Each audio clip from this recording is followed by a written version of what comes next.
Hey everybody, Swayze here, and in today's video, we're going to be discussing the all-new 2023 Mazda CX-50.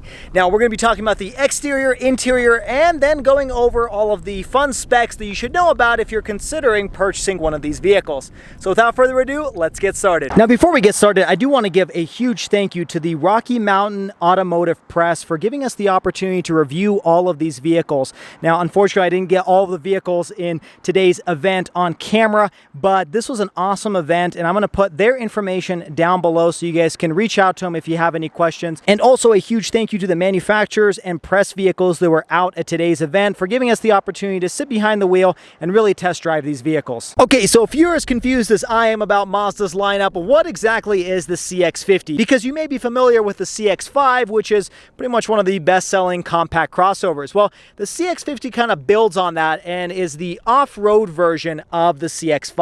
But funny enough, this actually isn't built on the CX-5 platform. It's actually a different platform altogether, but it happens to share three of the same letters. So starting off with the front end, this does look a little bit more aggressive. You have these kind of recessed headlights and then this really cool kind of texture to the front end of the headlight. Really cool look to it. It kind of juts out, gives it a more aggressive stance, and then same on the passenger side. Now, when the daytime running lights are on, it does look really nice and aggressive on the front end. Really overall, very nice styling. That's typical Mazda. They really do design very attractive looking vehicles. Now, coming over to the side, you do have a little bit more cladding than your traditional CX-5. This is kind of meant to be the off-road version, like I said, and so that's supposed to protect from rock chips and just dust as you're driving on roads like this where there's just a lot of gravel.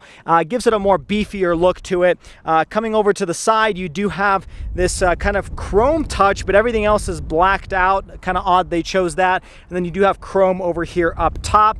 Now, this particular color looks really nice. It's called the Polymetal Gray Metallic, and I really like how it looks. It's kind of got a off-road look to it, which is essentially what they've intended with the CX-50. Coming to the back, again, this is the same as Mazda's design language, but just a little bit different on the CX-50.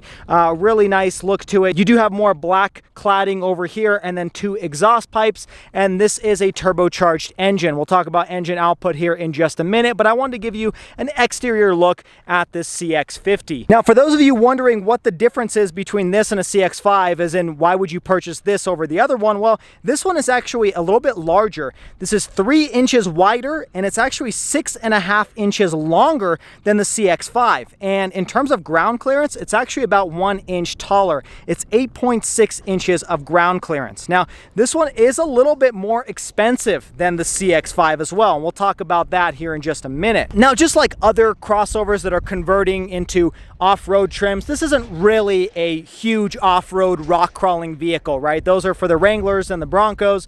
This does not have a low range, it does not have a locker, but it kind of gives you that attitude that it can handle a little bit more aggressive off-roading. Kind of like the Crosstrek from Subaru, this is essentially Mazda's answer to that. So keep that in mind. When we're talking about off-roading, it's more of just a trim level than it is kind of an actual avid off-roader, and that's the intention from Mazda as well. Now, speaking of pricing, as I mentioned earlier, this one starts at $27,550 and goes all the way to around $44,000. This one in particular that you're seeing on the screen is just around $43,170. We're going to jump inside here in just a minute and show you exactly what about 43 grand of a CX-50 buys you on the interior. Starting off with the interior, it is very typical Mazda. You do have some soft touch injection molded plastic, really nice to have that it's not a hard touch plastic over here. I do like this contrast stitching with the orange. That's for the CX-50, and then this is a nice leather material.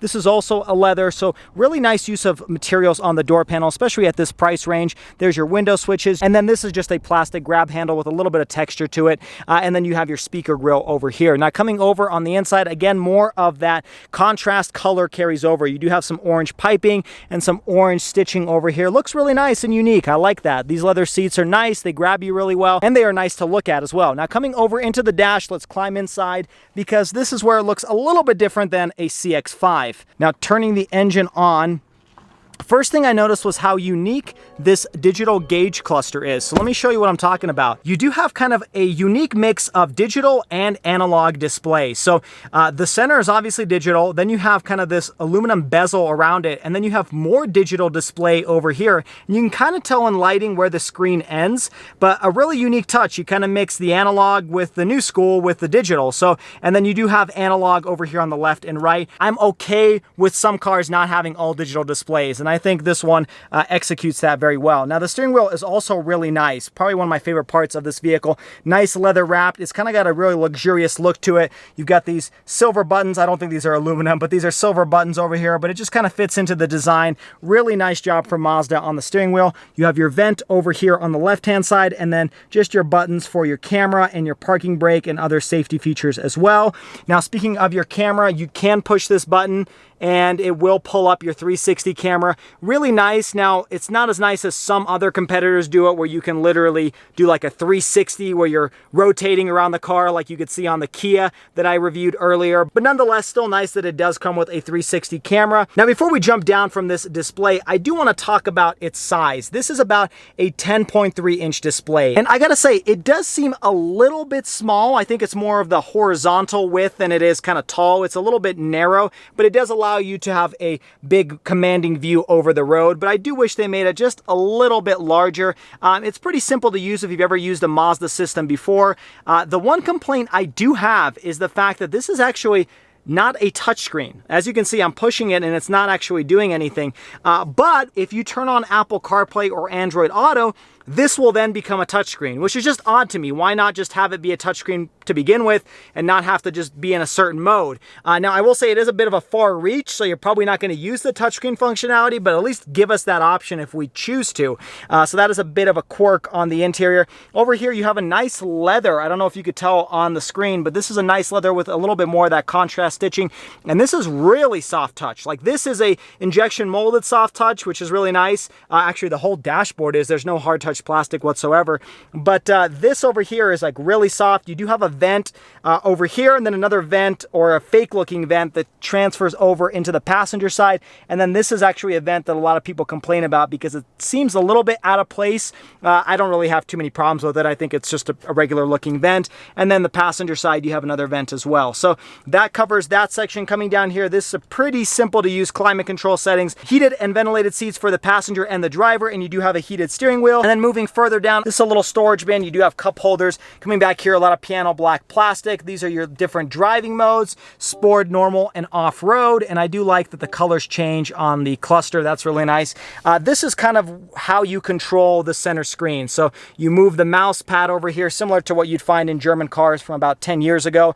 And it's okay. It's a little bit on the flimsier end, but again, this is a press vehicle, so it may be used and abused a little bit more than your regular vehicle. But you do have quick access buttons that you can push, and the system is pretty intuitive. I do wish, again, they had that touchscreen functionality, but I'll make do because I do like using these rotary knobs if they're done correctly. You do have your parking brake over here. This is your volume control, and then this is kind of your favorites button that you can use for a variety of different options. Now, coming back here, this is your storage compartment, and oh, wait a minute, this does have wireless charging. It's just hidden below the armrest. Armrest is pretty deep. It opens from the middle, which is nice. Very, very nice, soft padded. That's one thing I'll notice about this vehicle is everywhere that you touch is like extra soft leather. So this is extra soft, this is extra soft, and so is this armrest. One of the softest I felt.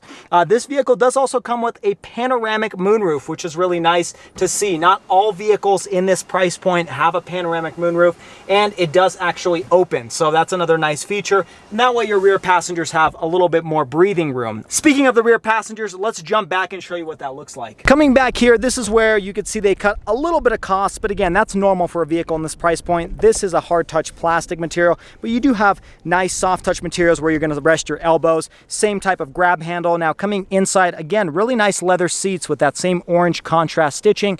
And coming back here, since this is kind of the off-road version, you do have heated seats back here, which is nice. Not all vehicles, especially in this price point, come with that. And you have rear air vents as well. Now in terms of legroom, plenty of leg room, plenty of headroom, not a problem for me. I'm about 5'9", and especially with this really open panoramic sunroof, really nice airy feel back here for the Mazda CX-50. You also do have 2 cup holders and an armrest back here as well. Now let's talk about trunk space. This does have an automatic power lift gate, which is a nice add-on that's not always available, and a pretty sizable good trunk space. You do have underfloor storage as well, a little bit, not a dramatic amount, but just a little bit, and a spare tire, which is nice to have. Then you've got kind of got these cubbies over here on the left and the right hand side that you can store some stuff, and you do have a 12-volt adapter. I would have loved to have a power outlet, but most vehicles in this price point do not have it. You can pull on this lever and the seat will start folding down, so that's nice that you can have access to that in the trunk because not everybody offers that. Okay, now let's wrap it up with the engine. One thing I will mention is this does have hood struts, which is nice because other vehicles of this price point may not come with that. So